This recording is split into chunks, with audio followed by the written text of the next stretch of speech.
Hello, everyone, and welcome to our LinkedIn Live Spotlight today. If you are coming and tuning in, go ahead and throw in the comment section where you're tuning in from.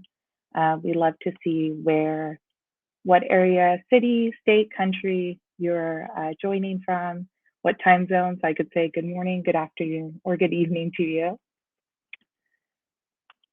So my name is Gabriella Lacroix, and I work the Salesforce Talent Alliance team. And of course, we focus on growing and diversifying the ecosystem. And I want to give a big thank you to everyone for joining here and tuning in today to talk about the important issue of women's equality. So let's take a look here. Nice, welcome from London and Ohio, Chicago, awesome, Tennessee, fun music town, Nashville, New York. I am based in California, so we are just all over the place and enjoying the fact that we can all relate on the subject at hand, right? Awesome. Manchester, Dallas. Ooh, nice heat over there. Great. Love to see it. Rhode Island. Well, thank you all so much for being here. It is a great day to talk about this, and we're excited to have you. Toronto, awesome, fellow Canadians. All right, well, let's get started. So first off, I'd like to talk a little bit more about the talent opportunity in our ecosystem and the demand that we have for Salesforce talent within that ecosystem. We are expecting to grow 4.2 million jobs by 2025, which is a whole lot of talent to explore and connect with, and great for you as employers. We know that we all need to work together with our partners and customers to bring those trailblazers and new talent into the ecosystem, with a particular emphasis on building a diverse workforce that reflects our society around the globe. So luckily, employers tuning in and everyone listening in today is from around the globe, and we can have a really strong conversation about that and about the workforce and women in general. So furthermore, I'd love to talk a little bit more in depth about the Talent Alliance. We center around 3 pillars: inspiring people to pursue Salesforce careers, supporting employers to hire this new and diverse talent that we are building and connecting with, and then furthermore, connecting both parties. So getting customers and partners to connect with that talent and creating those 4.2 million jobs. For those employers on the call who may not joined the Talent Alliance yet, let's spend a little moment talking about the second pillar and the opportunity to do so. So to become a member of the Talent Alliance, we ask employers to commit to inclusive hiring practices, 20% annual hiring being of net new Salesforce professionals, and as well as guaranteeing interviews to certified individuals from our Salesforce training program. However, in return, those supported Alliance employers will receive access to Trailblazer talent, certification vouchers to continued learning, priority registration for career events, an opportunity to co-brand with the Alliance team, and up to 25 bonus points added to the Trailblazer scorecard for Salesforce partners. Of course, you'll also receive exclusive access to content and webinars like this.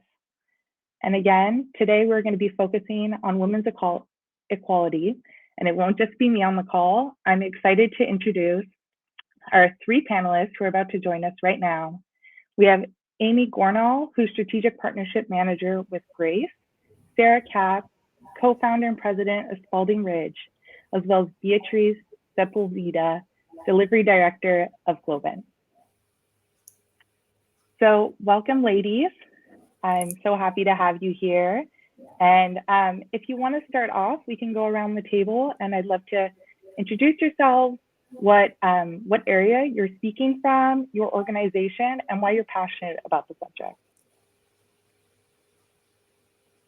Awesome. Amy, why don't you take it away? Thank you. Hi, everyone. Thank you so much for having me. My name's Amy Gorn. I'm a Strategic Partnership Manager at Grace. I've been at Grace for about a year after we merged with a company called Doris, where I started my career 5 years ago. I seemingly only work for companies with female names. I don't know if that's intentional or not, but both companies were started with the mission to give young people jobs in business and technology. So we run a hire, train and deploy model for change, data and tech talent, with a strong and ever-growing focus on Salesforce, obviously.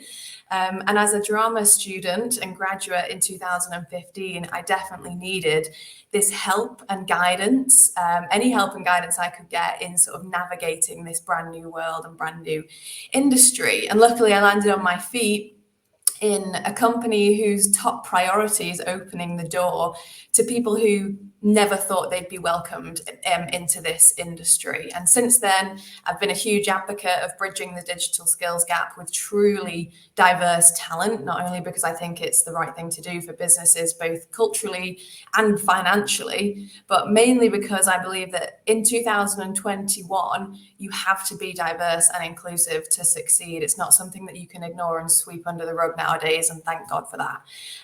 I've helped mentor young women from different backgrounds, been named on the Northern Power Women's Future List 2020, but most of all, I've been mentored by loads of other different amazing women who have shared their knowledge with me freely and without resentment. So I think that's helped me most in my career today, and that's why I'm so passionate about it and why I'm here to hopefully do the same today. Thanks for having me.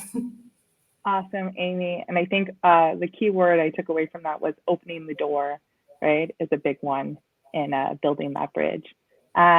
Sarah, why don't we have you go next to introduce yourself? Sure, thank you. So again, thank you everybody for joining. And I just, this is a topic that's I'm very passionate about. So my name's Sarah Katz, and I'm a co-founder and president at Spalding Ridge, which is a best-in-cloud consulting firm. And obviously Salesforce is one of the cloud bets that we made.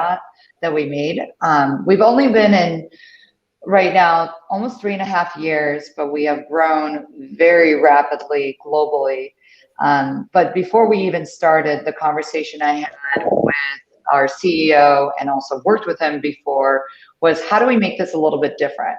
So from the very beginning, we had actual measured 40%, which is higher than the average for tech organization, to be women. We also have around diversity as well in different measurements, but that's just a way to keep us accountable numerically. There's so much more that comes with it. And part of the reason I'm super passionate about this is I was born in Belarus and came to the US and actually went back very recently during World Cup and saw what potentially my life would have been, because without me even knowing it, that there was multiple different choices. And so Amy mentioned about like opening the door. I look at it as well as creating a choice. It might not be for everyone to get into technology or to do what we do, but there's absolutely a way to share, enable, and provide those insights across. And that's why we started Women Elevate Week at our organization, to also build that community internally with our partners such as Salesforce and also with our clients. Amazing, amazing. And I definitely want to look back on Women Elevate in a bit. Beatrice, why don't we have you go ahead and introduce yourself and Globant? Yeah, sure. Thank you for the invitation. I'm delivery director at Globant. I have been here for the last 8 years. I started as a programmer, my career. I studied engineering, then I did an MBA. And in case you don't know Globant, we help transform organizations through latest technologies. As we work with Salesforce, of course, and also with the latest methodologies. And the reason I'm very passionate about this is because as I worked in my career, right, I was used to not seeing so many women right next to me. But at some point I started realizing I didn't have to get used to, right? I had to do things to change that. Now, it's a topic that we are all talking about and that we have realized we need to work on, right? But, I don't know, 20 years ago, it wasn't like that, right? So I think there are many, many things to work on. We see results in every initiative we implement, right?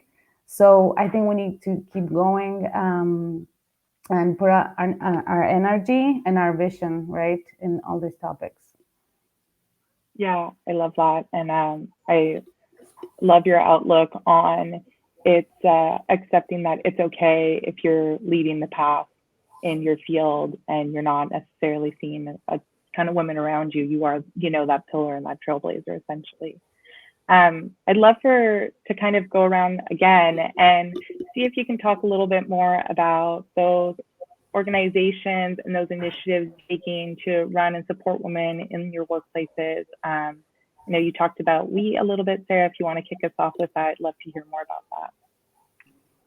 Absolutely. And I know just getting to know the other women on this panel, everybody has like very interesting things to take away. So we really was around giving a voice for our women leaders or future leaders in our organization. And the reason we did that was a couple of things. It was first, a lot of the men that are partners or leaders asked, they're like, how do we help engage and support the women in our organization, or hire and like develop and be inclusive? So that was the Women Leadership Circle that we created. We also partner with Ignite, which we go to Mexico as part of, we bring different women all around our organization to just like really get together and talk about feedback, community, learn from also the Ignite family and like how they built a community from nothing in Mexico to something really like a village.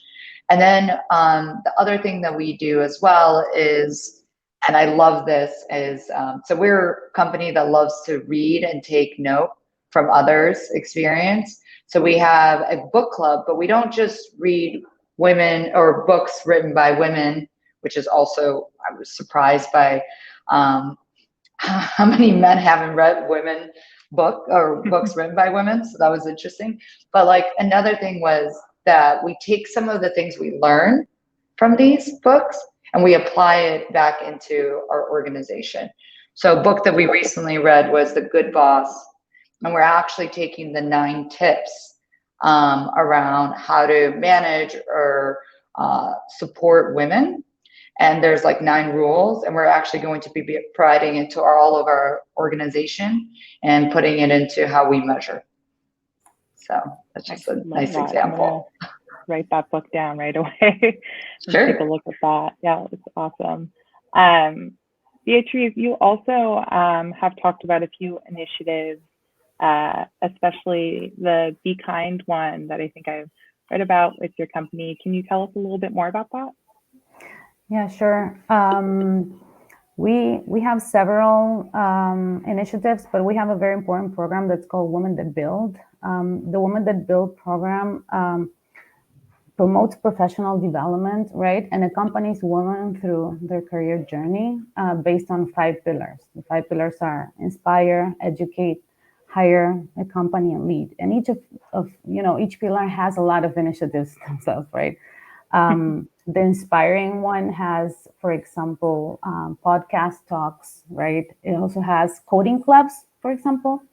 The educate has like both 2 things, right? One is scholarships for women who want to start working on the technology field, but also trainings for women that are working on their career.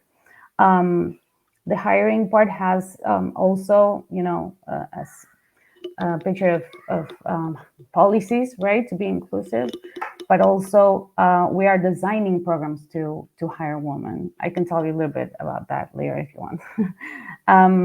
Well, in the accompany and lead also have soft landing policies, right, for women, for example, when they become mom. And the lead also, we are, doing mentoring programs, right, for women, led by women leaders also to help them in their development. Mm-hmm. That's awesome. And I think, mentorship seems to be a growing theme between everyone and their initiatives that women supporting women and women inspiring and leading women, and paving that way seems to be a really strong success of removing the fear and intimidation, right, of whatever field. Right, because we share many programs, many problems, right? And it's important sometimes to have someone to share your concerns, right, with the same mindset, basically. I don't know, for example, kids in the pandemic, right? That's one topic that it's very common right now. So working with kids at home, for example, and it's important, right, to have peers to rely on.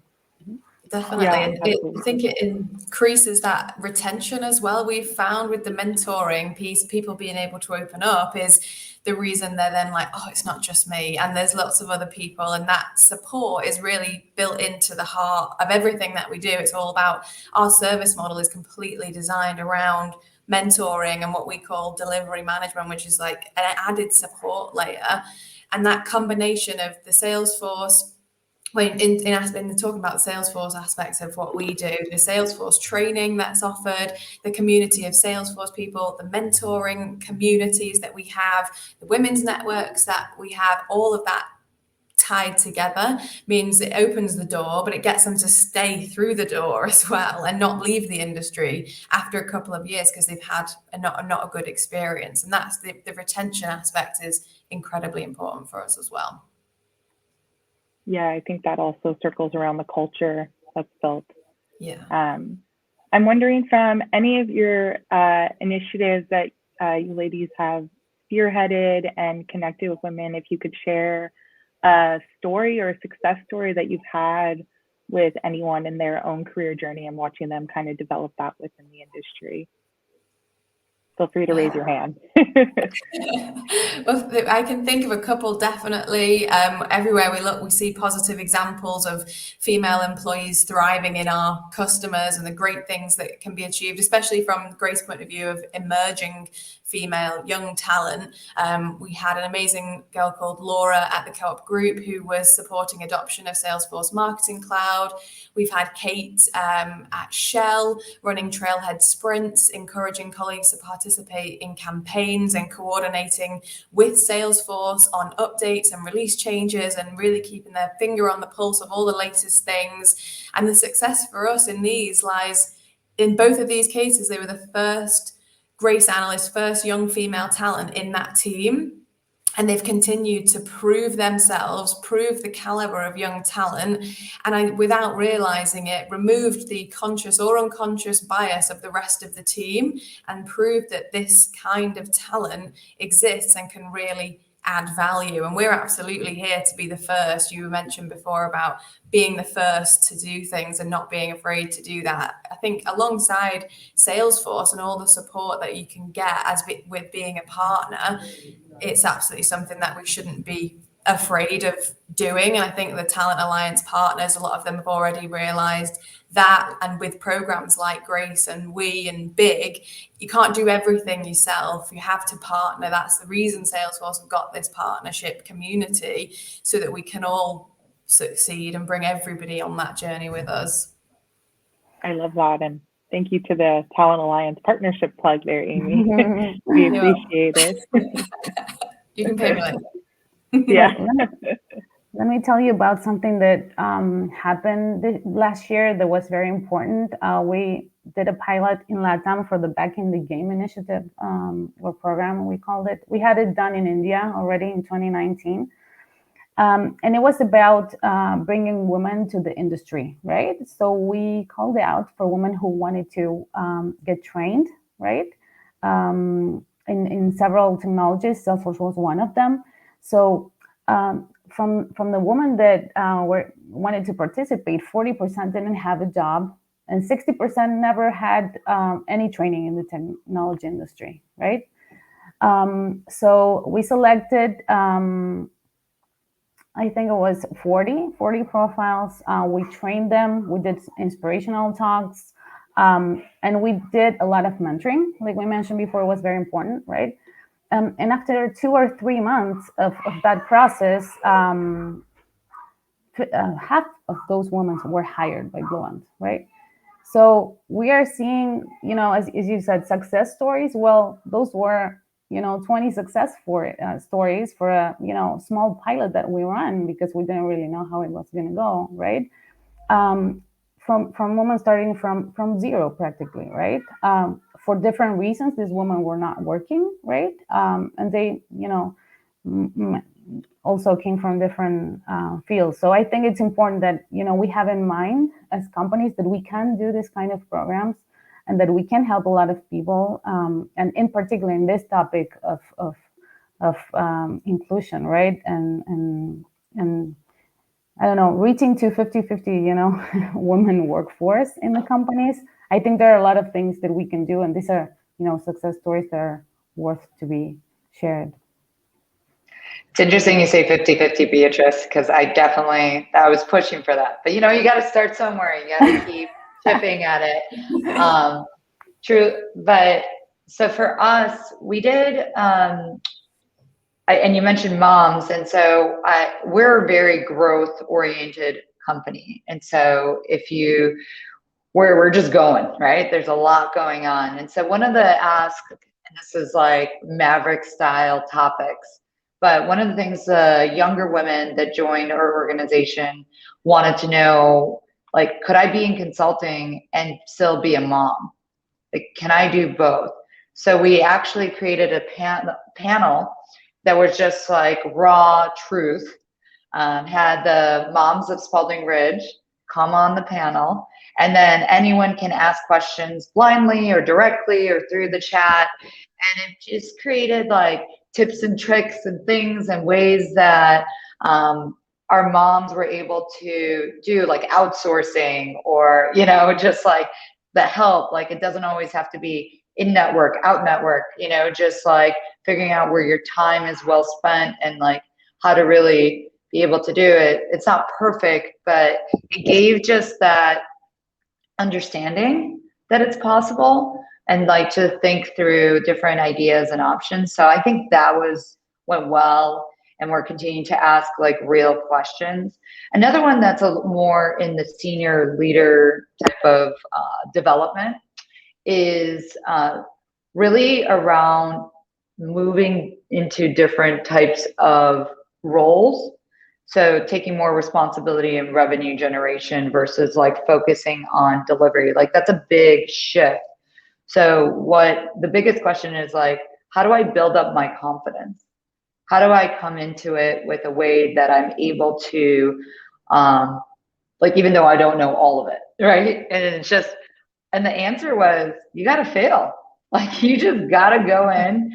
It's going to be rough and you're going to learn a lot, but sooner or later it'll start like becoming more comfortable. You'll adjust and learn from what makes sense to you, but just being almost intentional, knowing that it's not going to go well, and just giving yourself that kindness and space. I think that showed, I saw a really big shift in a few women that were just like, okay, I'm just going to go. I have the backing. The people are supporting me. I'm just going to try this out.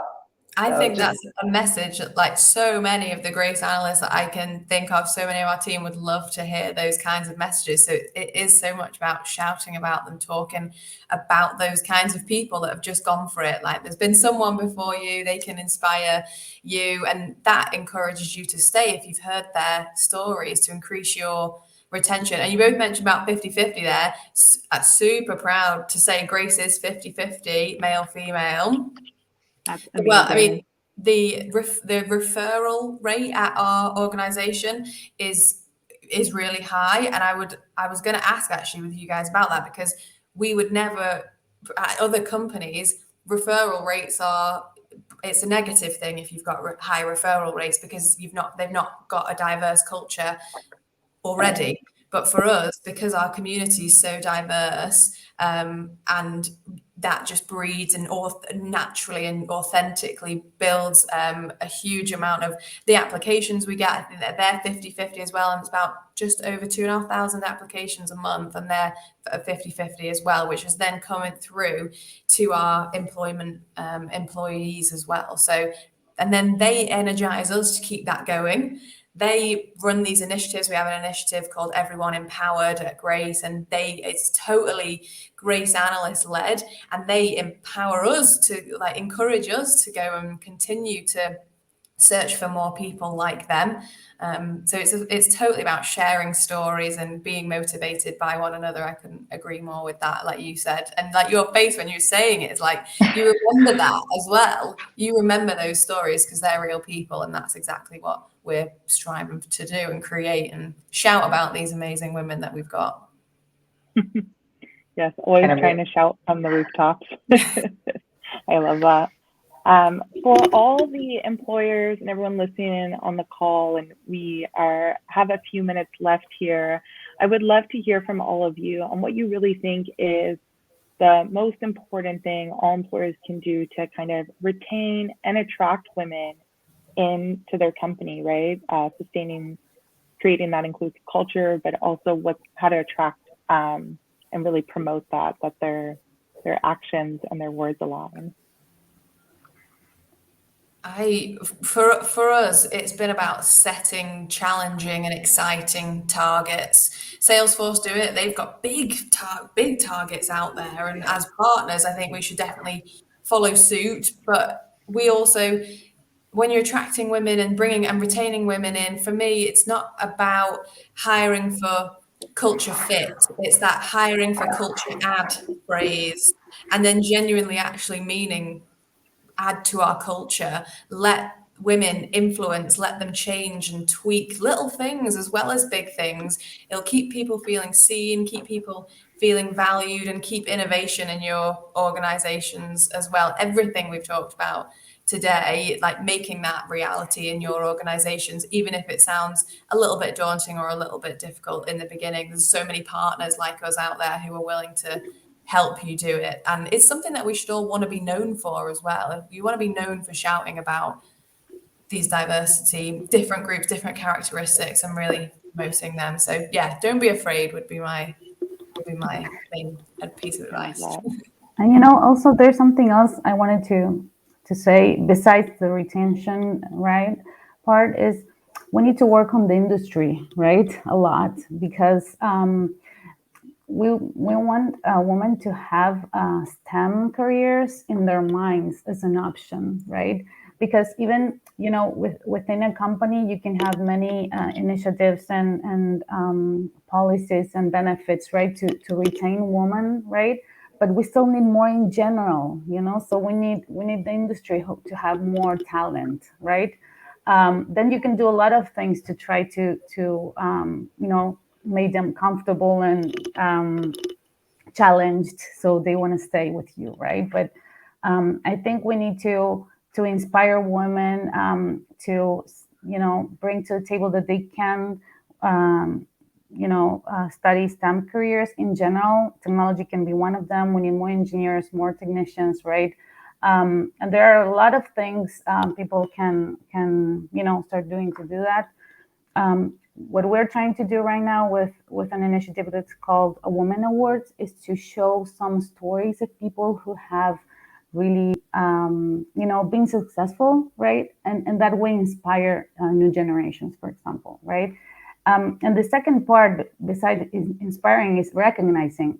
And, tied to your question, recognizing women in your companies is important, right? It is part of the retention. They need to know what they are worth, right? And also, in the industry, it's the same. There are many women who are really successful, and their stories are not being told. So I think we need to really, inspire by showing stories, right? And recognizing and making sure people know what they are worth, and that way you can, retain them, right?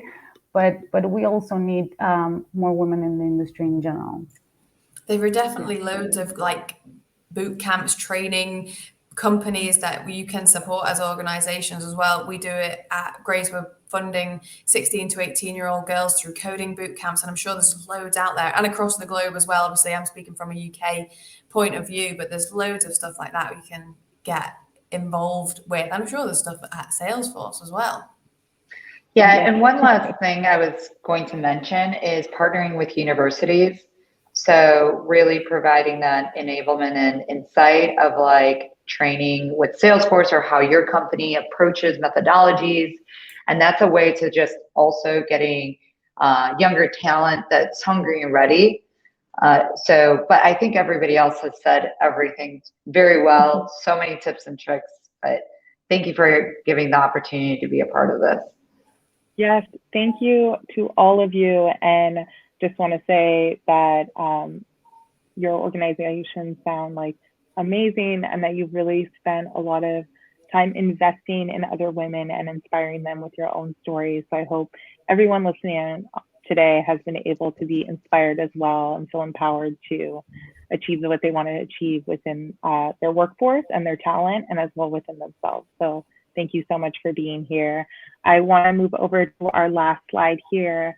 Talent Alliance, you have till September 1st if as an employer you would like to get subsidization to sponsor a fellow. So please check out that link there. September 1st is the deadline, and you can reach out to talentalliance@salesforce.com. We've also included links for Grace, Spalding Ridge, and Globin on some of the initiatives they've spoken about today. Please check those out if you'd like to be a bigger part of the conversation and spend some time being a part of those initiatives or exploring them for yourselves. So thank you so much for all being here, and tune in next month for our next spotlight. Thank you, everyone. So have a good one. Thank you. Thank you. Thank Bye. you.